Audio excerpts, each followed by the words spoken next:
Welcome back to the Law of One series, episode 16.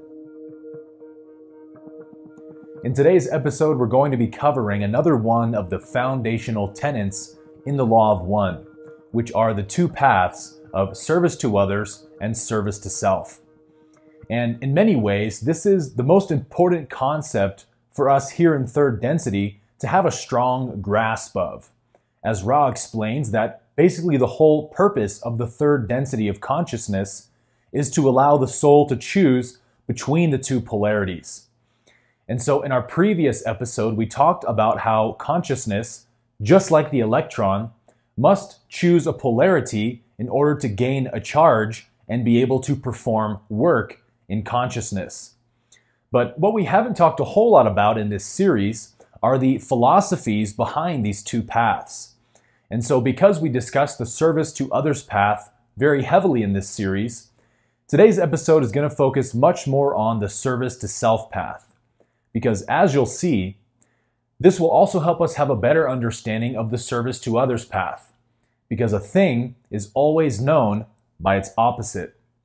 So let's take a closer look into the nature and philosophies of the service to others and service to self paths and how they differ from one another. The universe is comprised of two equal and opposite forces which thrust away from each other in order to build the polarized universe, the positive and the negative. These two pairs of opposed spiral vortices dance with one another to create all physical matter in space and time. The more polarized each becomes, the farther away they move from one another, strengthening their capacity for work. And depolarization happens when these two pairs move towards one another. The first and second densities of consciousness build the faculties needed to recognize and understand these polarities.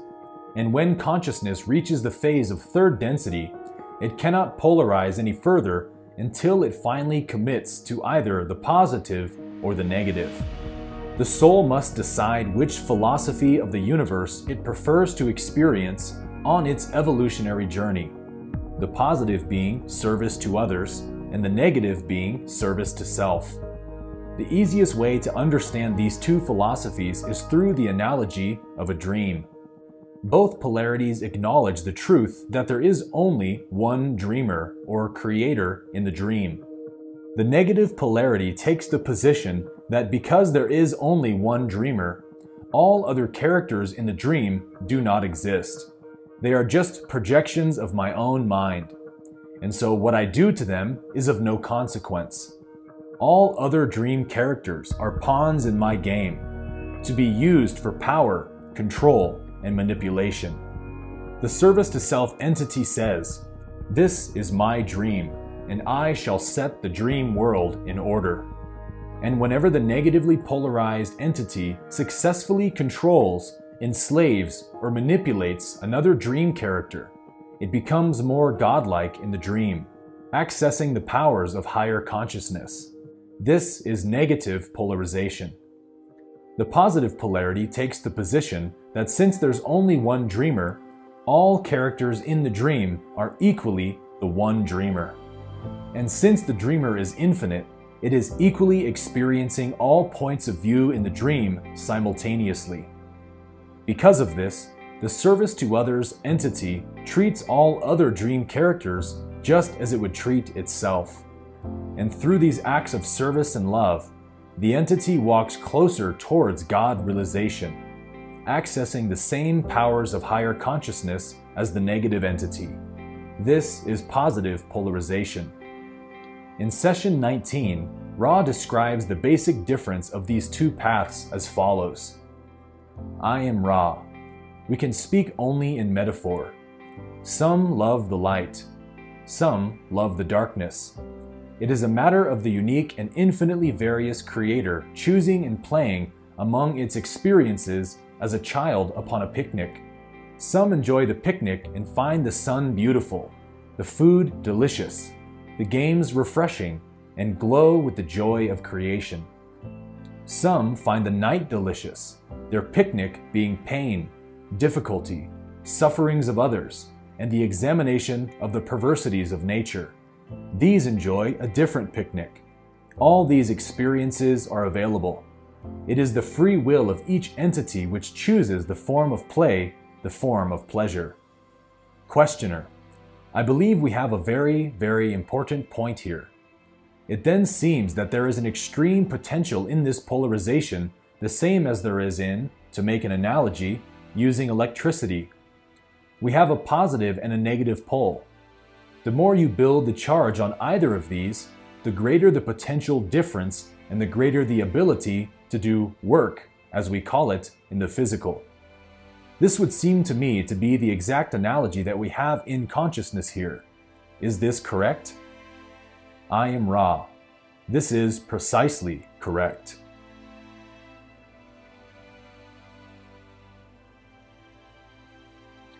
So Ra states that the negative entity makes use of the veiling process in third density in order to potentiate that which is not, which is of course separation.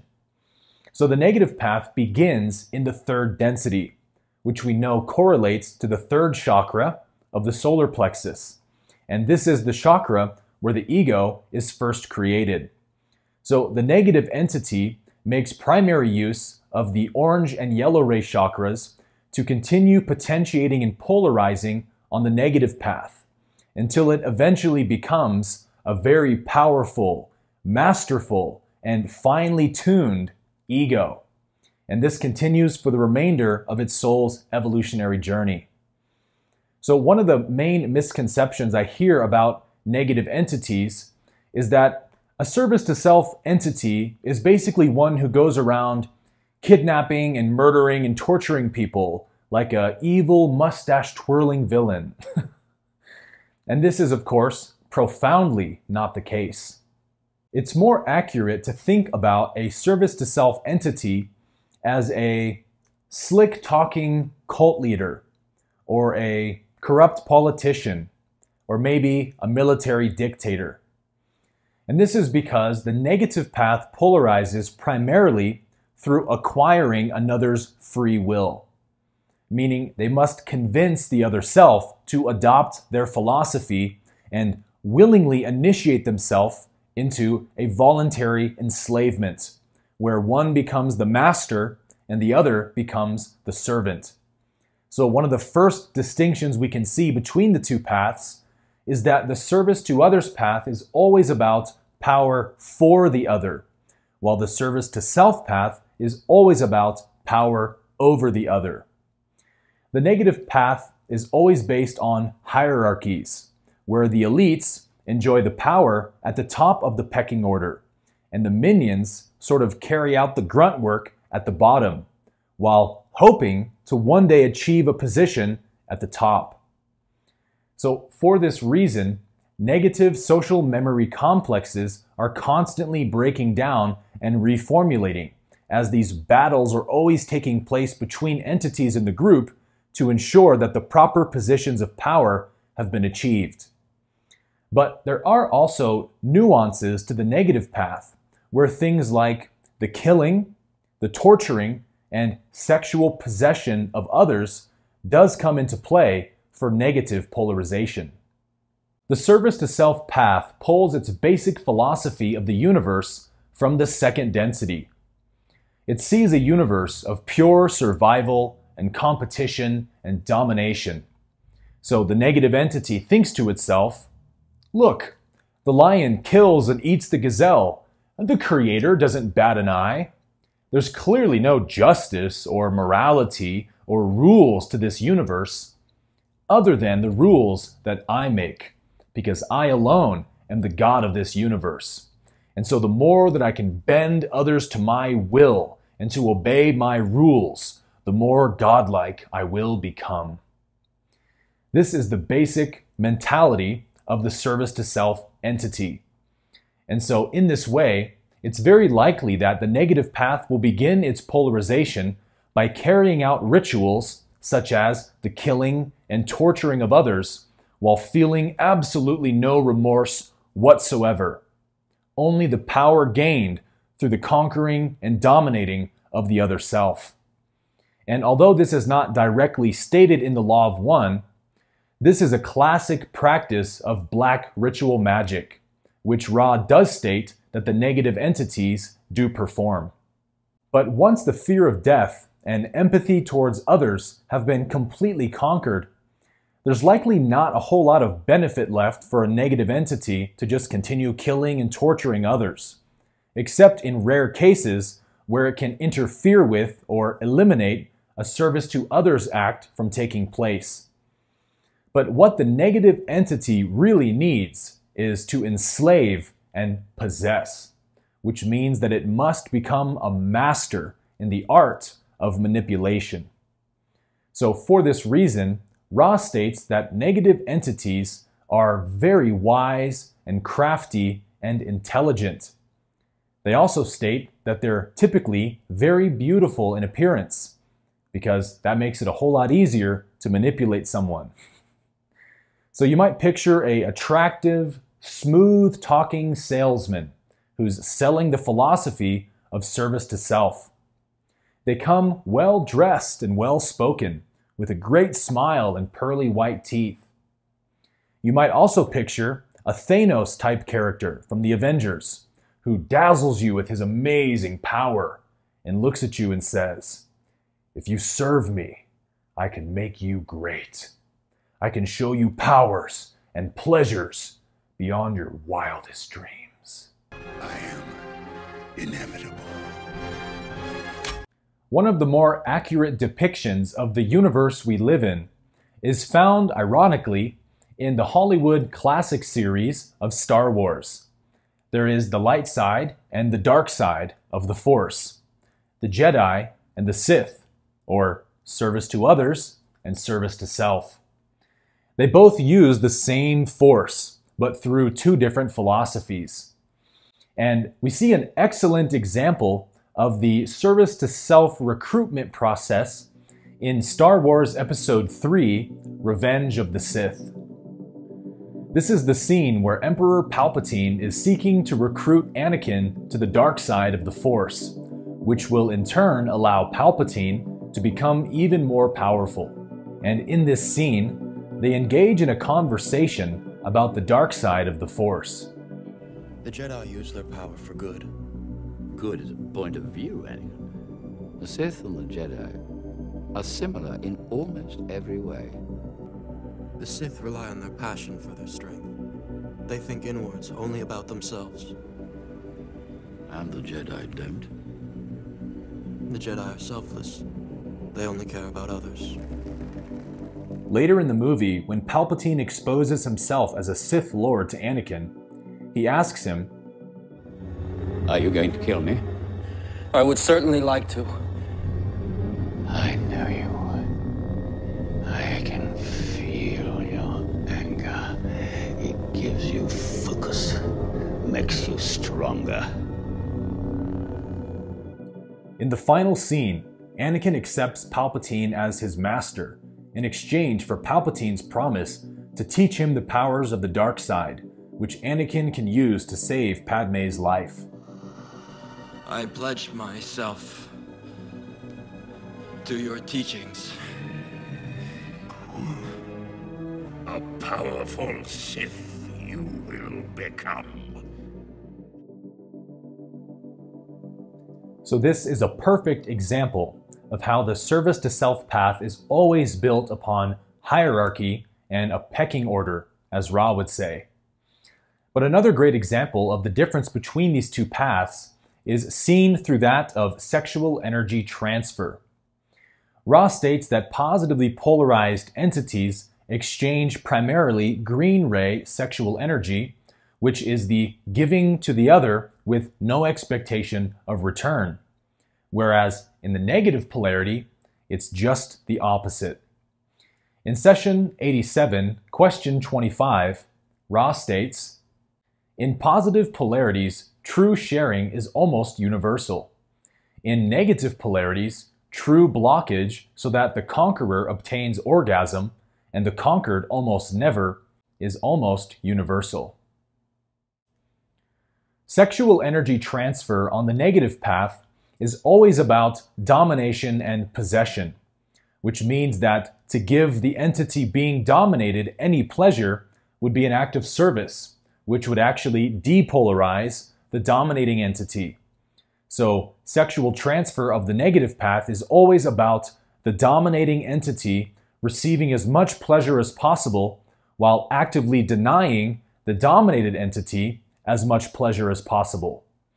And so in this way, we can see how the negative entity continues to build distortions and blockages in the lower three chakras until it has built up a kind of energetic, impenetrable wall of defense, which it can then use to achieve power and control over the other.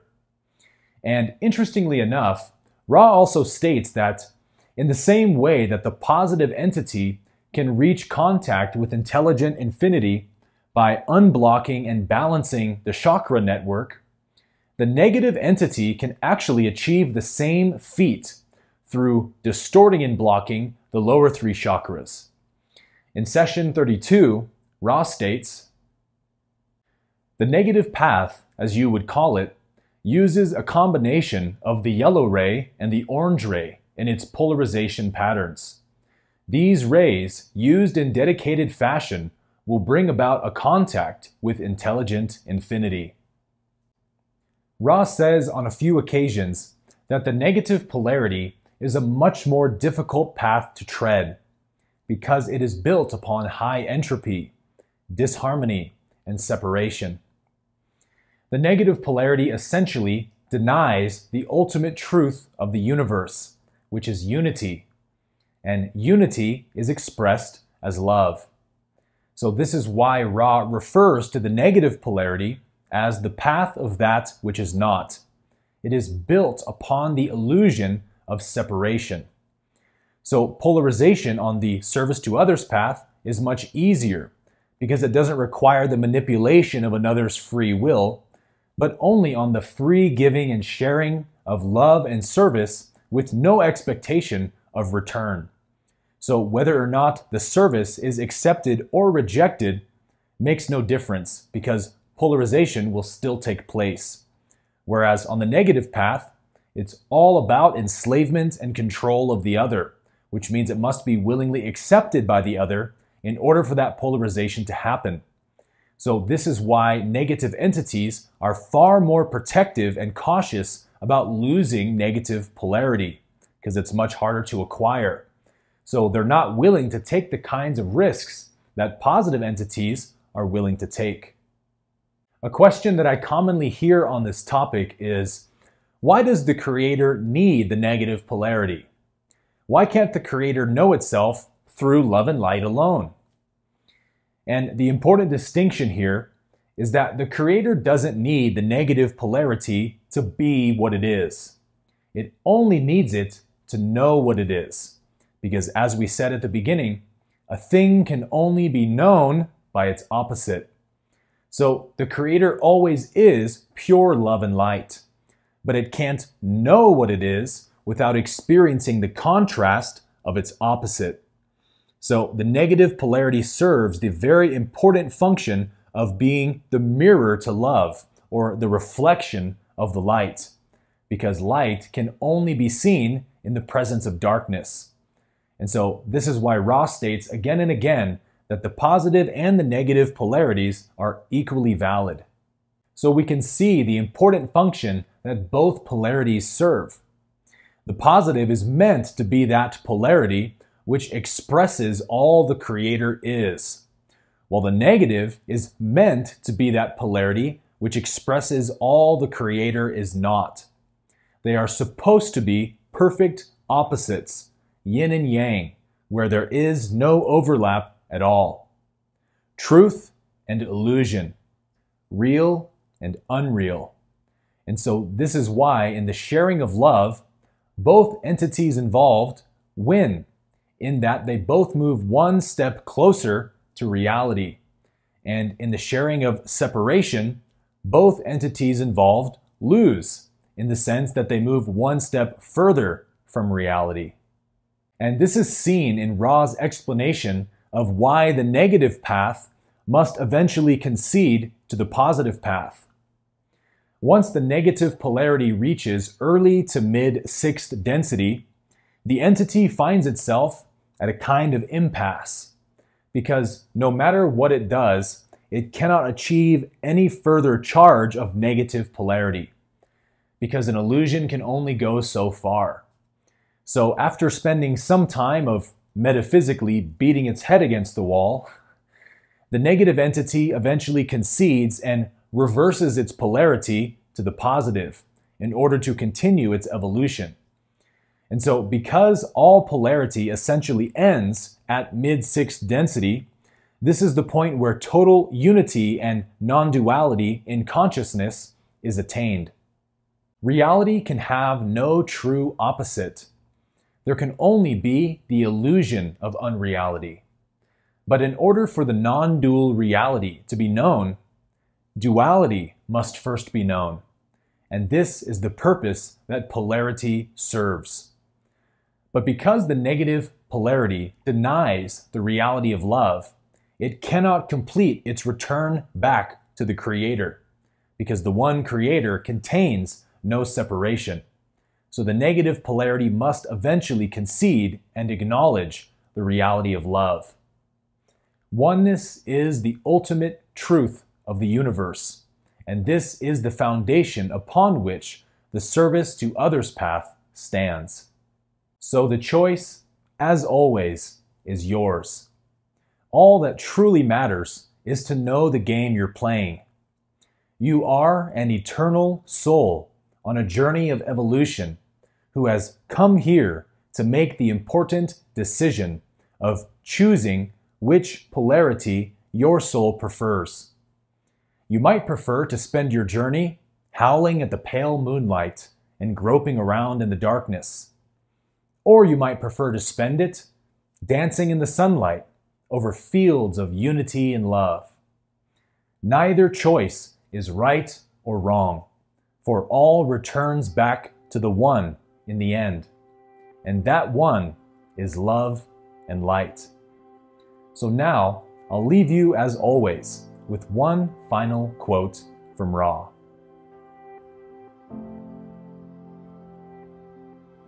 I am Ra. The law of one blinks neither at the light or the darkness, but is available for service to others and service to self. However, service to others results in service to self, thus preserving and further harmonizing the distortions of those entities seeking intelligent infinity through these disciplines. It should be noted, carefully pondered, and accepted that the law of one is available to any social memory complex which has decided to strive together for any seeking of purpose, be it service to others or service to self.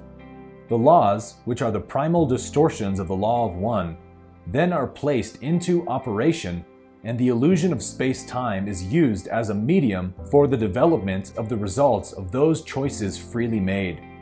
Thus all entities learn, no matter what they seek.